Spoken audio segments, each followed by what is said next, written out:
Hello my beautiful little muglets. So we are back with some Exos Heroes. We are playing on emulator this time, so there might be a couple of hiccups every now and then, but while I was editing the first video, especially in the second half of the video, you could just like pretty much see my scalp most of the time.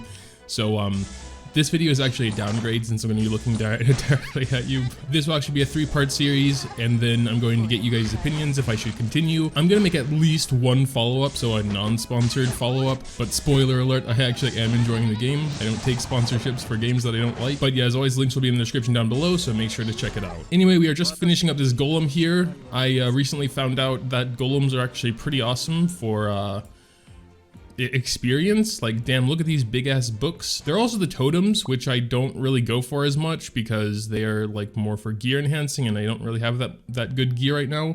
We are level 30. You can see that if I move my camera up a little bit. So level 30, and I wanted to give some more thoughts on the game, how I've been sort of progressing through it. Firstly, as a full disclaimer, I am 100% free to play. I haven't spent a single penny, but when I was doing the first video, they did send over 10 multis. We actually already used those in the first video, trying to go for Fade Core Xeon. We did not get him because we needed like 29 multis, and they didn't send over that much.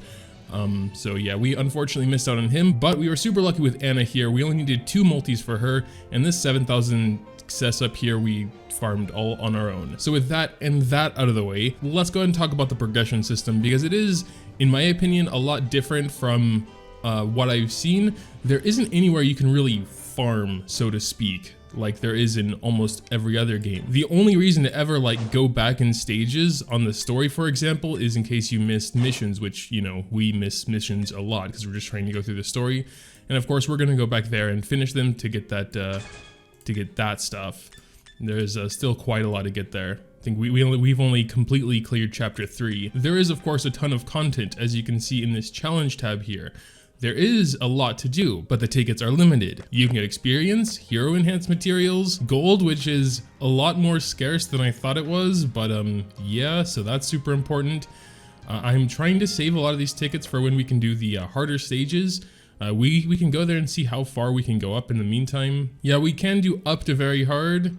We can do just suggest there. We don't actually have that many heroes raised, honestly.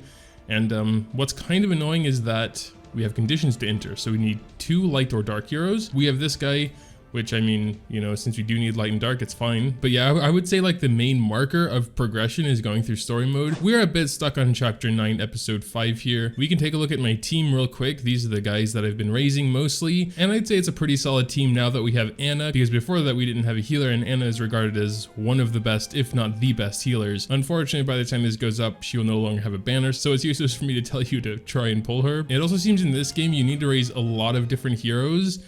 We haven't really. We've been mostly focusing on like, you know, 5, 6, 7.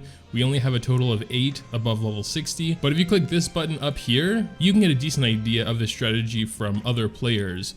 So this guy says bring 2 chaos, break 4, break boss. And he also tells you that the boss has 6 nature. So our Rara here not only is nature, but is also chaos. Yeah, another thing I embarrassingly learned somewhat recently is this little help pamphlet. It's very, very useful. These are like the complete basics of the game, but there are some things I didn't really know in here. Like, depending on which element breaks the target, it'll do an extra effect. Breaking in general will immobilize them, and they'll receive double damage, which I did know. But yeah, depending on element, they'll do an extra thing. So yeah, very core mechanics, very basic things there, but still important nonetheless. Oh yes, daily quests. These are OP.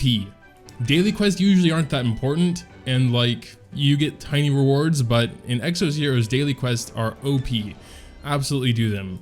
The rewards you get sent in your mailbox after they're all done, dude, insane. And the further you get in the game, the better the daily quest rewards are, so if you're just starting today and you do them and you're like, well, this isn't that good, wait until you get a bit later in the game. And that's honestly kind of true for like all parts of Exos Heroes. The further you get, the better. I mean, okay, that's true everywhere, but like especially here, you get a lot more stuff if you progress faster through the game. But yeah, as far as raising heroes is concerned, one of my biggest bottlenecks, which usually isn't the case, is gold.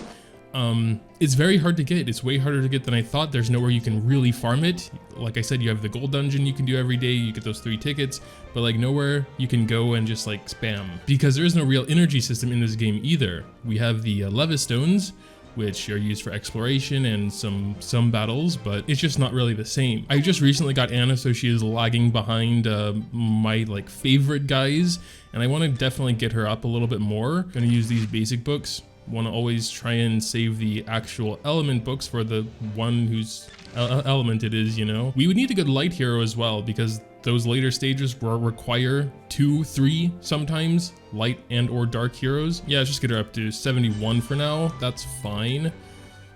Boot slot has been unlocked. I don't believe I have a single boot. But yeah, to get past the next story, I think we're going to raise her, even though yeah, we only have light and dark books. It must be light and dark day today. Well, we're gonna at least get her up to 63, I suppose, since we were that close anyway. And yeah, so of course, there's level up, as you just saw. Then we also have enhance, which is gonna be probably like the second largest gold sink in the game. I mean, probably collectively over time you're going to spend the most gold here, but there's also Fate Core Enhance where I use these guys, and that costs 30k per try, and it's only 35% chance. Mine's at +7 already, so it starts out I think as 70% chance, so it's not that bad. But yeah, well, once they get up there, I think those Fate Cores can go up to like level 20 or 30.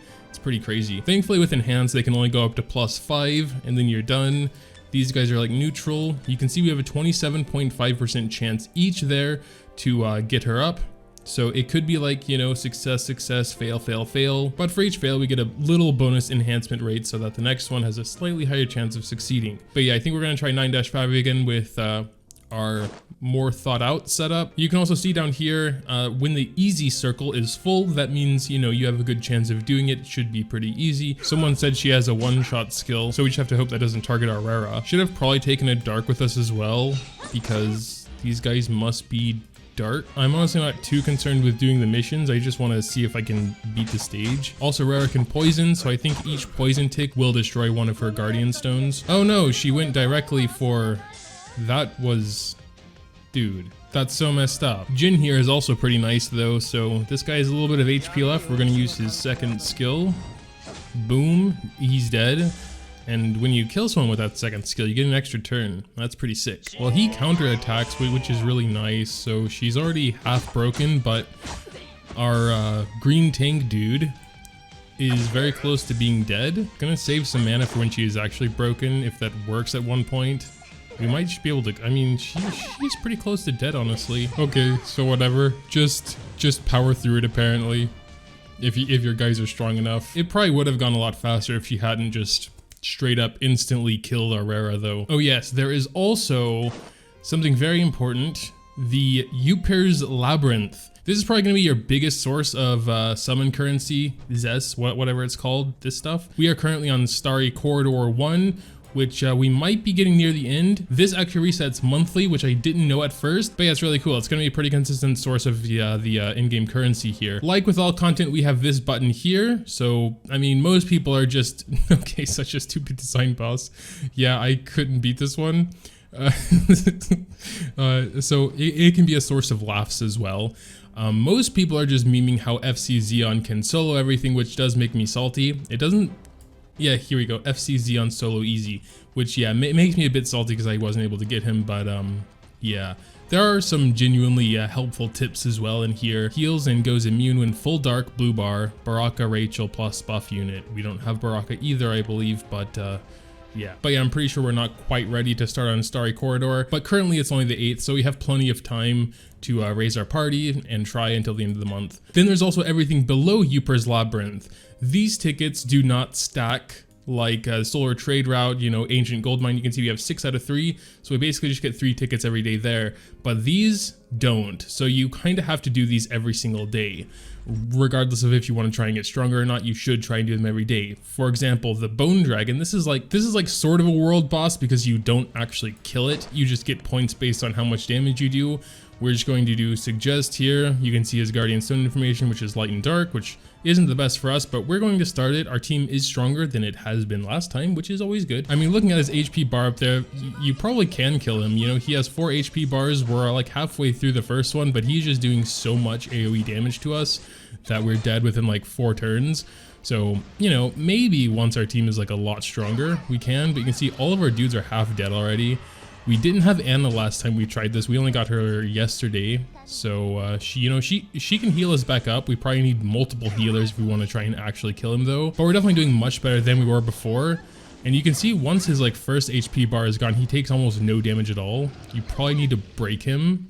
And again, we don't have that many light / dark heroes.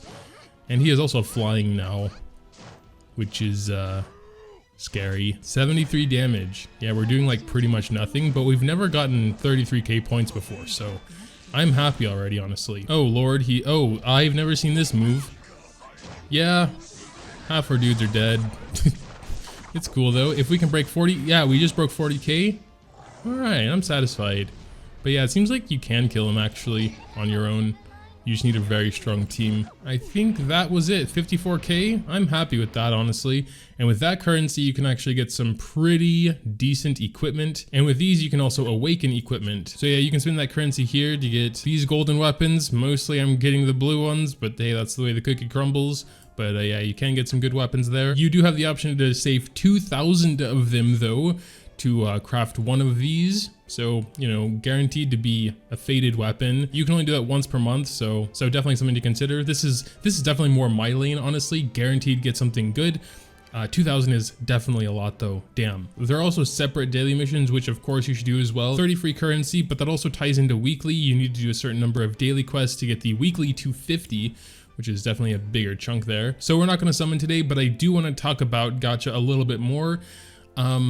We do have this string of creation here, but I was told by my more experienced friend that this is definitely for in-game players. You know, you should always just stick to these banners. I really wanted Anna, but I probably shouldn't have even started trying to summon for her because unless you have enough currency to do all 19 and guarantee her, it would probably be better to continually saving your summon currency for when you can guaranteed get a character.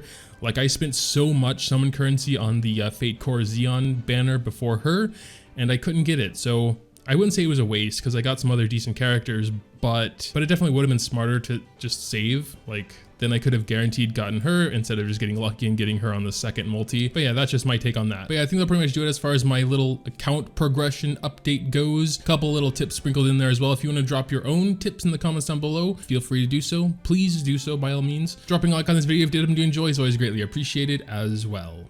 Thanks, as always, for watching, and until next time.